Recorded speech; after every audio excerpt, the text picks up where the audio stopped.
Welcome friends, स्वागत है आप लोग का क्लास में। चलिए, क्लास 9 चैप्टर 5 प्राकृतिक वनस्पति एवं वन्य प्राणी भूगोल का आपका चैप्टर है। चलिए तो स्टार्ट करते हैं। प्राकृतिक वनस्पति से तात्पर्य क्या है? तो वैसे पेड़ पौधे जो पूरी तरह अपने प्राकृतिक वातावरण के अनुकूल उगते हैं और बढ़ते हैं, उसमें पानी उन्हीं कुछ नहीं, वो प्राकृतिक के द्वारा वर्षा के कारण या मिट्टी की उर्वरता जैसे भी हो, पेड़ अपना आपका विकास कर लेते हैं, तो प्राकृतिक रूप से हो गए। ठीक है, उसके बाद है वनस्पति को जन्म के आधार पर दो भागों में बांटा गया। अगर जन्म के आधार पर बांटा जाए तो दो भागों में बांटा गया। पहला आपका देशज हो जाएगा और एक विदेशज। देशज में यानी जो स्थानीय वनस्पति, जो हमारे स्थान जहां हम रहते हैं वहां जो पाए जाते हैं वैसी, और विदेशज मतलब जो बाहर से लाई हुई वनस्पति होती है वो कहलाती है आपकी विदेशज। ठीक है, चलिए हमारे देश में लगभग 47,000 विभिन्न प्रकार के पौधे पाए जाते हैं। ठीक है, कितने हजार? 47,000 याद रखिएगा। इस तरह भारत जैव विविधता के मामले में विश्व में 10वें स्थान पे है। ठीक है, जैव विविधता के मामले में विश्व में भारत का कितना स्थान है? 10वां स्थान। और एशिया में अगर बात करें तो चौथे स्थान पे। ठीक है, पूरे एशिया में हमारा भारत चौथे स्थान पे है। आगे है, भारत में लगभग 15,000 फूलों के पौधे। ठीक है, भारत में लगभग कितने? 15,000 फूलों के पौधे हैं। जो विश्व में फूलों के पौधे का कितना परसेंट है? 6% हमारे भारत में है। और इस देश में बहुत से बिना फूल वाले पौधे है ना, उसमें फूल नहीं होते, जैसे आपका शैवाल, फर्न। ठीक है, तो बिना फूल वाले पौधे कौन से हो गए? आपका शैवाल और फर्न, याद रखिएगा।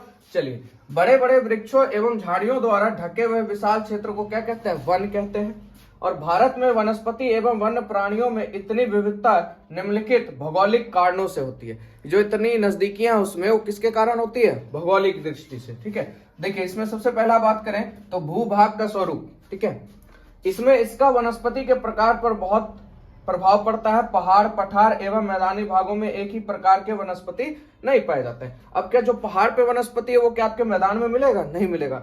जो मैदानी है वो क्या पठार में मिलेगा? नहीं। तो सब जगह का भू स्वरूप जैसा होगा, यानी भूमि जैसी होगी, उस तरह की वनस्पति वहां पे पाई जाएगी। ठीक है, चलिए आगे कहता है मिट्टी।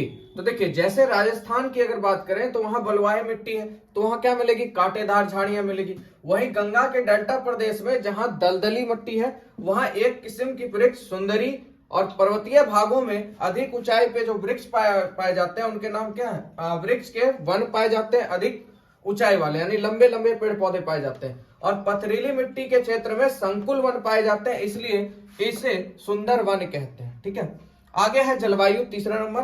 जलवायु की अगर बात करें तो इसमें 3 आपका आ जाता है सिस्टम। पहला तापमान, दूसरा सूर्य का प्रकाश, तीसरा वर्षण। तीनों को देख लेते हैं। तापमान में बात करें तो हिमालय पर्वत पर बढ़ती ऊंचाई के साथ साथ तापमान क्या होता है? घटता जाता है। हम ऊपर जाएंगे तो बढ़ेगा, नीचे आएंगे तो घटेगा। और उसी के साथ साथ पेड़ पौधों की किस्म भी बदलती जाती है। जहां तापमान अत्यंत कम होता है वहां पौधे उग ही नहीं पाते। तापमान कम होगा वहां पे पौधे उग ही नहीं पाएंगे। ठीक है, आगे बात करते हैं सूर्य का प्रकाश। तो गर्मी के मौसम में अधिक प्रकाश मिलने के कारण पेड़ पौधे अधिक बढ़ते हैं। जितना ज्यादा प्रकाश मिलेगा सूर्य की रोशनी, उतना पेड़ पौधे विकास करेंगे। तीसरा है वर्षण, यानी वर्षा की मात्रा वनस्पति में। ये जो वर्षा है यानी वर्षण है, ये क्या करते हैं? वनस्पति में नमी का काम करती है। ठीक है, तो वर्षा की मात्रा वनस्पति को नमी उपलब्ध कराती है। आगे बात करते हैं पारिस्थितिक तंत्र। ठीक है, तो देखिए पृथ्वी पर पेड़ पौधे तथा जीवों का वितरण काफी हद तक भौतिक दशाओं एवं जलवायु से प्रभावित होता है। ठीक है, किसी भी जगह के पेड़ पौधे तथा जीव जंतु अपने भौतिक वातावरण से अंतः संबंधित होते हैं। जहां भी आप रह रहे हैं वहां का वातावरण, वहां कैसे लोग हैं, सबसे मिलजुल के रहना पड़ता है। ठीक है, तथा एक दूसरे से भी संबंधित होते हैं। अतः यह तीनों आपस में मिलकर एक तंत्र का निर्माण करते हैं जिसे पारिस्थितिक तंत्र कहते हैं। ठीक है, चलिए तो समझ गए आप लोग। आगे देखते हैं। चलिए आगे कहता है मनुष्य भी इस पारिस्थितिक तंत्र का एक अभिन्न अंग है। यानी देखिए, हम लोग जहां रहते हैं वहां के वातावरण के अनुसार हम लोग वहीं ढल जाते हैं, है ना। तो उसी तरह जीव जंतु भी होते हैं, उसी तरह पेड़ पौधे भी होते हैं। तो इन सबों में पारिस्थितिक तंत्र का निर्माण होता है। ठीक है, आगे बात करते हैं। पृथ्वी पर एक खास किस्म वाले वनस्पति जगत एवं प्राणी जगत वाले विशाल पारिस्थितिक तंत्र को क्या कहते हैं? जीवोम कहते हैं।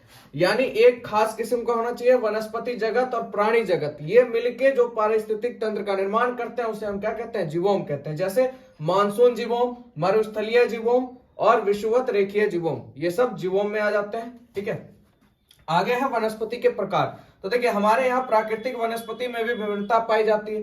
पहला बात करें उष्णकटिबंधीय सदाबहार वन, दूसरा उष्ण कटिबंधीय पर्णपाती वन, तीसरा आपका उष्ण कटिबंधीय कटीले वन तथा झाड़ियां, चौथा आपका पर्वतीय वन और पांचवा मैंग्रोव या डेल्टाई वन। ठीक है, इस सब के बारे में भी जानेंगे। चलिए बात करते हैं उष्ण कटिबंधीय सदाबहार वन। ठीक है, तो देखिए ये वन पश्चिमी घाट के अधिक वर्षा वाले क्षेत्र यानी अंडमान निकोबार द्वीप समूह, ठीक है, उसके बाद असम के ऊपरी भाग में पाए जाते हैं। कौन से?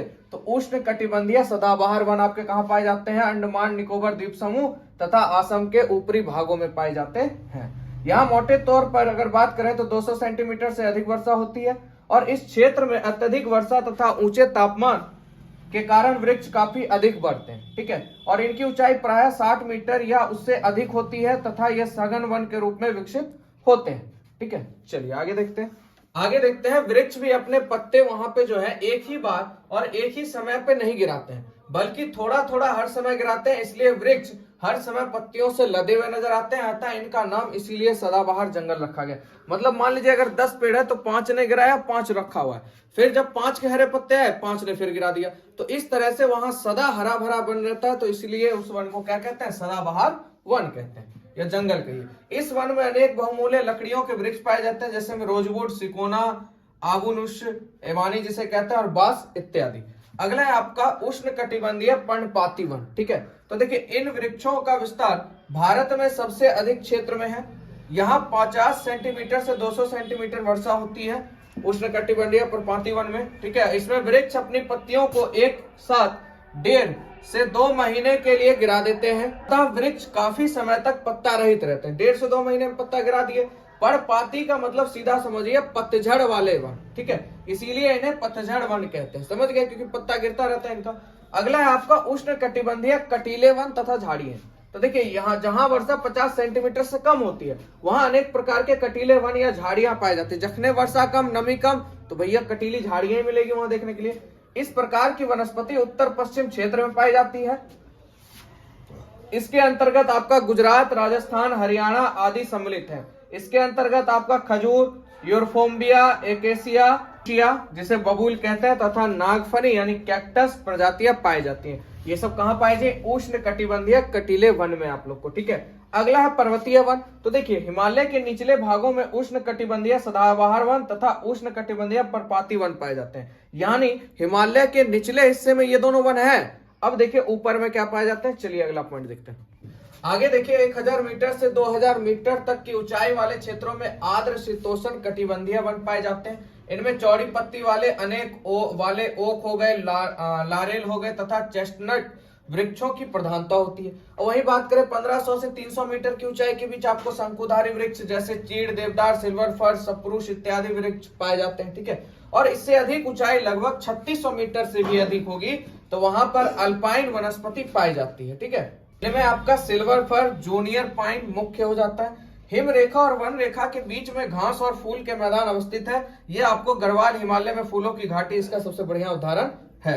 ठीक है, आगे बात करें पर्वतीय क्षेत्रों में तापमान परिवर्तन के साथ अपने पशुओं के चारण हेतु गर्मी ऋतु में अधिक ऊंचाई पर चढ़कर तथा जाड़े में घाटी से नीचे उतरकर पशु चारण को क्या कहते हैं? ट्रांस ह्यूमन कहते हैं। यानी गर्मी के मौसम में ऊपर चढ़ के पशु का चारण करते हैं और जाड़े के मौसम में घाटी के नीचे आके पशु का चारण करते हैं, तो ऐसे चारण को ट्रांस ह्यूमन कहते हैं। ठीक है, आगे बात करते हैं मैंग्रोव वन। यह एक विशेष प्रकार की वनस्पति है जो आपकी समुद्री तटीय क्षेत्रों में डेल्टाई एवं दलदल प्रदेशों में पाए जाते हैं। ठीक है, और यहाँ समुद्र का नमकीन जल तथा नदियों के मीठे जल द्वारा लाए गए महीन पंख एवं बालू द्वारा निर्मित दलदल एक विशेष पारिस्थितिक तंत्र को जन्म देते हैं जिसमें सुंदरी नामक वृक्ष बहुलता से पाया जाता है। ठीक है, मैंग्रोव वन में अगर बात करें तो किसकी प्रधानता आपको मिलेगी? सुंदरी की। ठीक है, किसकी? सुंदरी की। याद रखिएगा, मैंग्रोव में किसकी प्रधानता आपको मिलेगी? सुंदरी की। इसके बारे में और जान लेते हैं आगे। चलिए, तो यह वनस्पति आपको गंगा, ब्रह्मपुत्र, महानदी, गोदावरी, कृष्णा, कावेरी आदि नदियों के डेल्टाई भागों में तथा अंडमान निकोबार द्वीप समूह के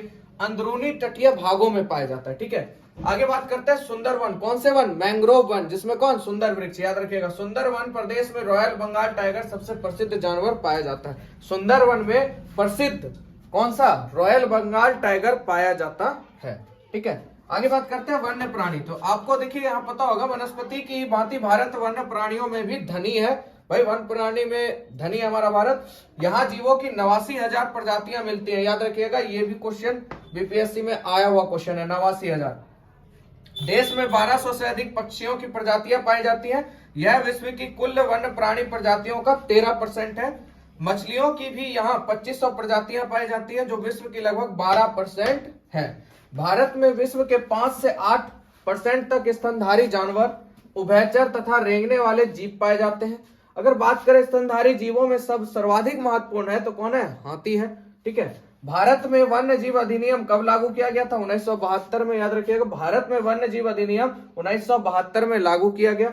उसके बाद भारत विश्व का अकेला देश है जहां शेर और बाघ दोनों ही पाए जाते हैं। ठीक है। और गुजरात के गिर जंगल में भारतीय सिंहों का प्राकृतिक निवास है भैया, वहां पे आपको शेर देखने के लिए मिल जाएंगे। और साल में 1-2 बार आपको आता होगा कि शेर खुले में घूम रहे हैं। इस बार भी आया था गुजरात के जंगलों से, तो यहाँ पे आपको गिर के जंगल में आपको बाघ और शेर देखने के लिए मिल जाएंगे।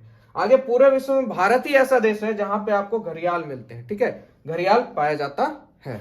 चलिए आगे बात करते हैं। पटना में मोकामे का जो टाल क्षेत्र है, यहाँ पे भी कई प्रकार की पक्षियों का निवास स्थान है एवं क्रीड़ा स्थल है।